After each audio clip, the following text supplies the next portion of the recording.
Magandang hapon po mga kaparmers. Nandito naman po tayo.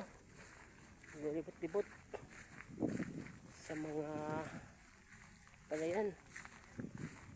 Kasi hindi pa tayo nakakaranas ng tag-ulan. Matigas pa kasi yung mga taniman. Kaya wala pa tayong nagagawa ng, hindi pa tayo nakakapag araro o makapag-traktor kasi tuyong-tuyo pa yung mga lupa, yung mga palayan dito sa amin. Kaya natatamad kasi ako sa bahay namin, kaya mag-update muna tayo sa ating vlog, ating YouTube channel, para po naman hindi tayo makakalimutan ng ating mga subscribers at mga viewers.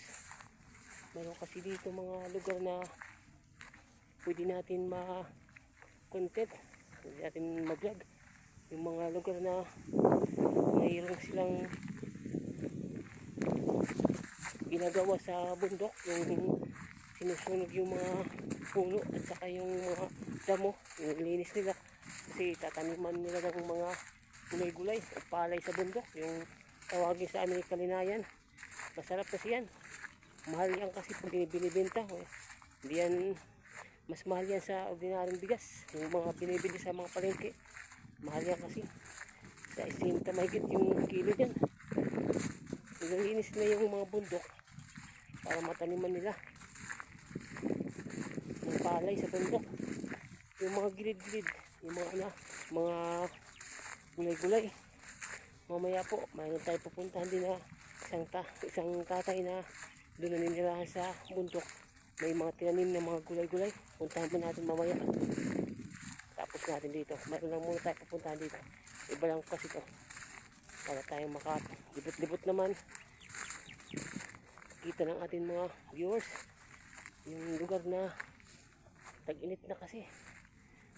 Wala pang... May mga lugar dito sa amin dati na hindi na ubusan ng tubig. Ngayon talagang wala ng tubig, ubos na, tuyo na.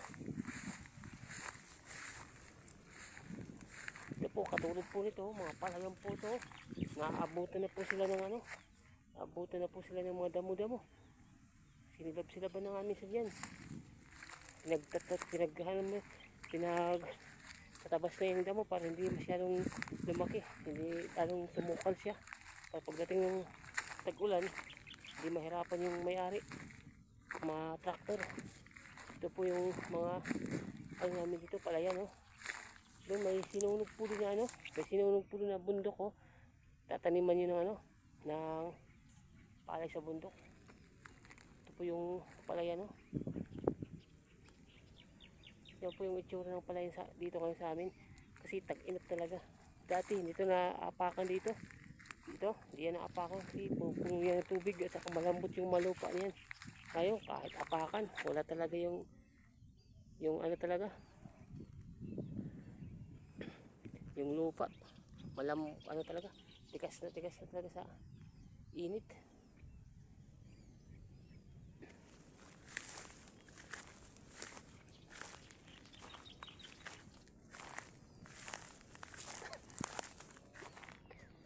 Ito, palayan po to, mga palayan po yan, tapos pa lang po yung anihin. Sa init na panahon, hindi masyadong sibol na maganda yung bunga kasi sa init talaga. Ang talaga ang panahon. Tuyong-tuyo na yung lupa,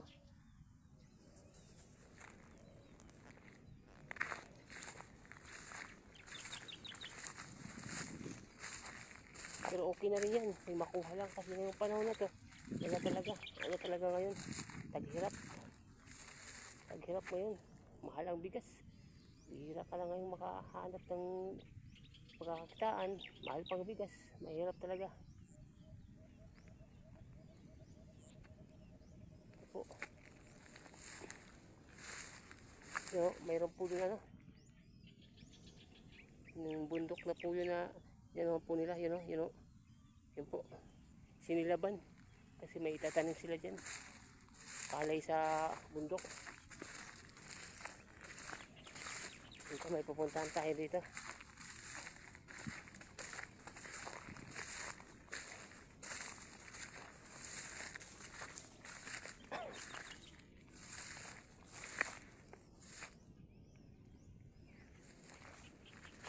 Puntahan natin yung sinilapan para makita talaga ng ating mga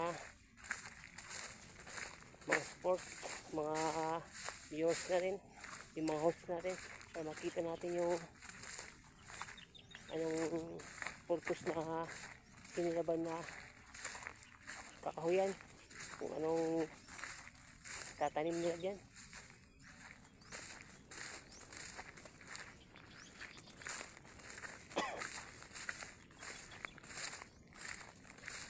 Punta tayo dito.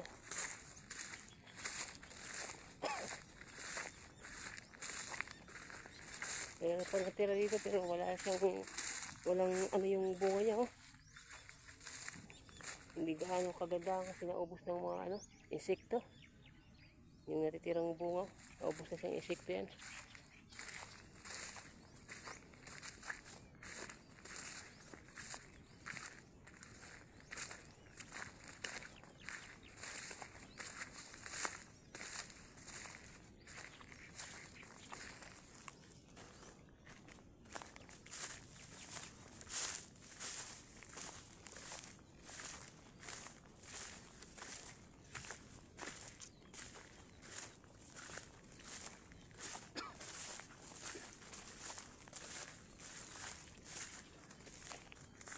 Dito po tayo.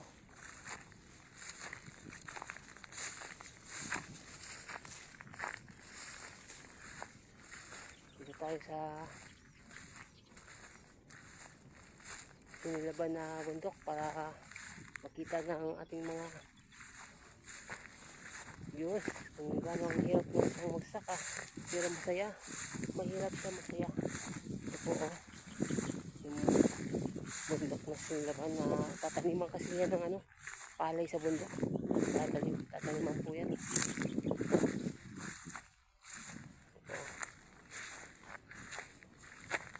Ito po, dito po tayo. Ito po.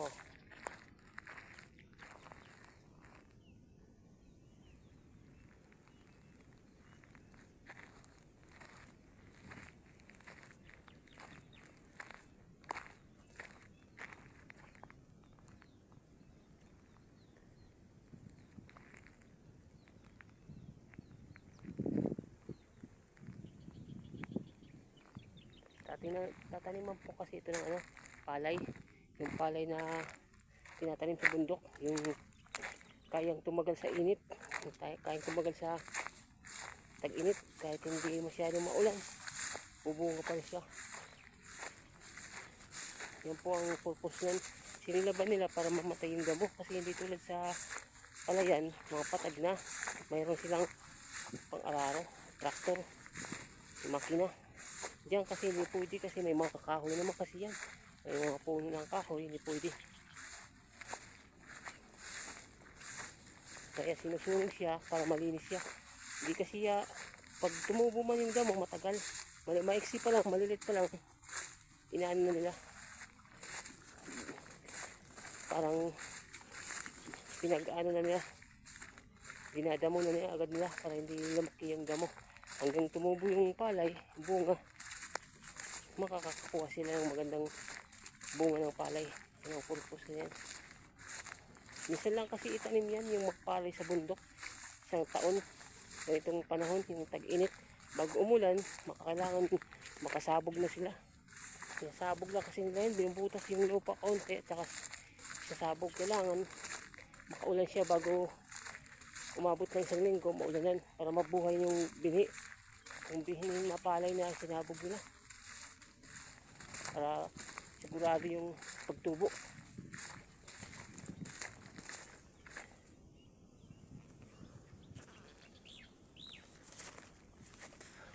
Nangangawit na yung kamay ko kasi wala pa akong tawag nun, yung hawakan na stand, yung clip, yung ginagawa na para maka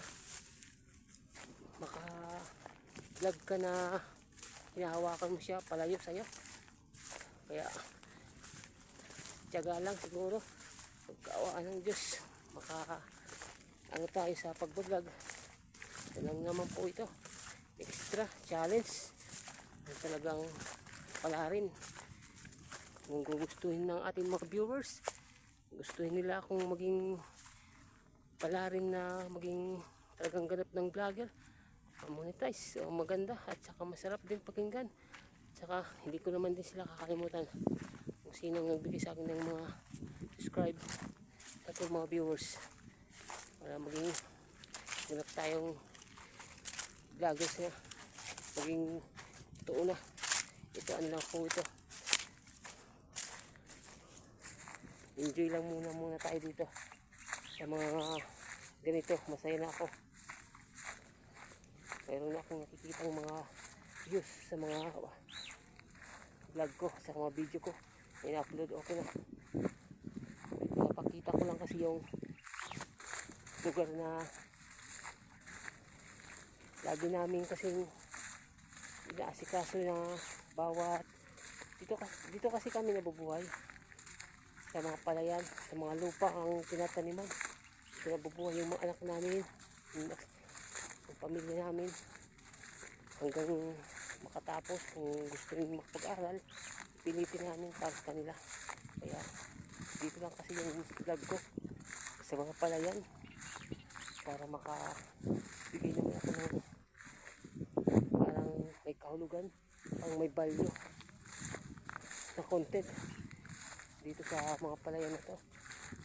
Dito kami lagi umaga, pagising, dito punta sa palayan.